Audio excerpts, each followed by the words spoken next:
worldwide would vanish if we were facing an alien threat from outside this world. And yet, I ask you, is not an alien force already among us?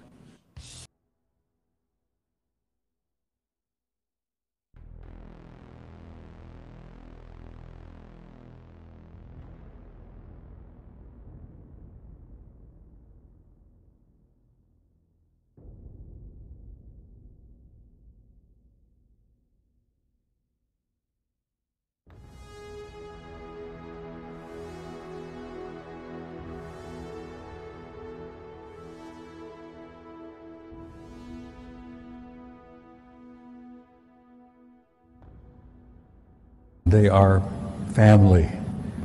We're related to them because they were the ones that had a hand in establishing us as a hybrid race 100,000 years ago.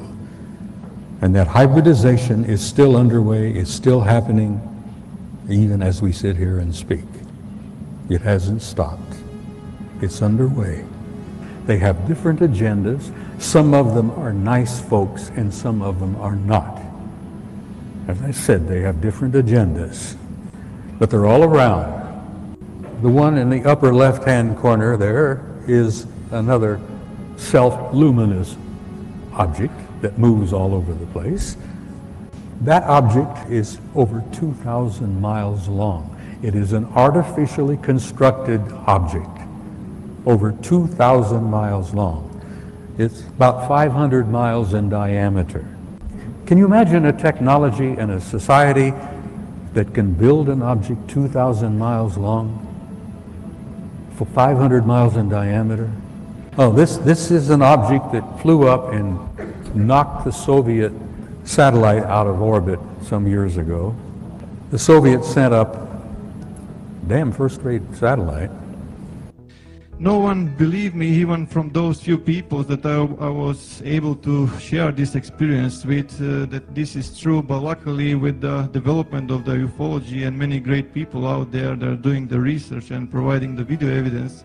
So as you can see, this is on infrared. That is why his black and white is from STS 63, sorry, and they are trying to locate the Mir space station. They cannot locate the Mir space station because more than 100 objects are appearing and disappearing from the radar. Those are the same type of craft that I observed on the asteroid belt between Mars and Jupiter.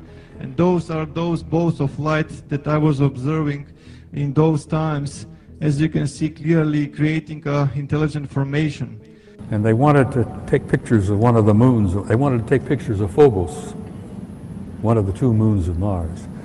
And while they were taking pictures, this object comes up from the surface of Mars, bumps the Soviet Phobos satellite, knocks it out of orbit, and it crashes. Next picture, please. What you see there is a picture of Phobos, the moon, and I mean artificial moon of Mars, and below it you see an object that the Soviets said measured roughly 15 kilometers in length. An artificial object near Phobos, the moon, 15 kilometers in length. Next picture, please. That's the moon, 12 miles in diameter. The Soviets planned to land on it. Well, someone else said, no, you're not going to do that. But that is a picture of Phobos, which they've all concluded is an artificial satellite. This photograph was taken by your own NASA Apollo 13 guys on their trip to the moon that didn't work out too well. And many of you may have heard rumors about the story, but Apollo 13 had a small nuclear device aboard. And they had been told by the guys that ran NASA that they were going to land on the surface, going to place this small nuclear device. And then when they all left and came back aboard and came back, they were going to detonate it and study the reverberations of this nuclear device, study the seismology of the moon, because they've been convinced for some years that the moon is basically hollow. It appears to be somewhat of an artificial satellite. Well, they plan to detonate this nuclear device, and the others said, no, you're not going to do that. We'll get back to that picture again, please. All right. The object you see there in the middle, over 2,000 miles long. It's an artificial, I assume metallic object, probably crammed with guys. And that object followed our Apollo 13 all the way to the moon, around and back. Now, whether they were trying to make sure the Apollo 13 guys got home safely or what, whether they were the ones responsible for Apollo 13's little accident, which kept them from landing on the moon and placing that nuclear device, who knows? We may find out someday. But here you have an artificial object in orbit. Now, I've spent some time aboard aircraft carriers with my kid. We have carriers with 5,000 men in the crew, 1,000 feet long, 150 aircraft. You know, there's snack bars, dining rooms, accommodations, this and that. Can you imagine the accommodations on an object over 2,000 miles long? Next slide. It's the second photograph. Same objects, but a second photo in the sequence. That's the big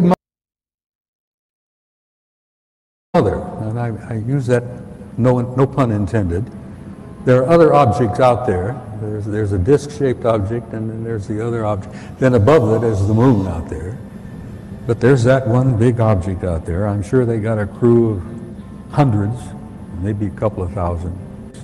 The ones I refer to as the others. I hate the term alien. I hate the term UFO. There are no UFOs. We've known what they are for years and years and years. Some of them are ours, some of them are theirs. There's no unidentified flying objects out there.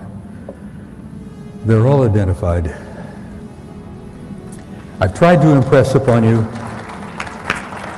the seriousness of it, the seriousness of the cover-up and the lies they've been telling you, the importance of why you need to know as much as you can know.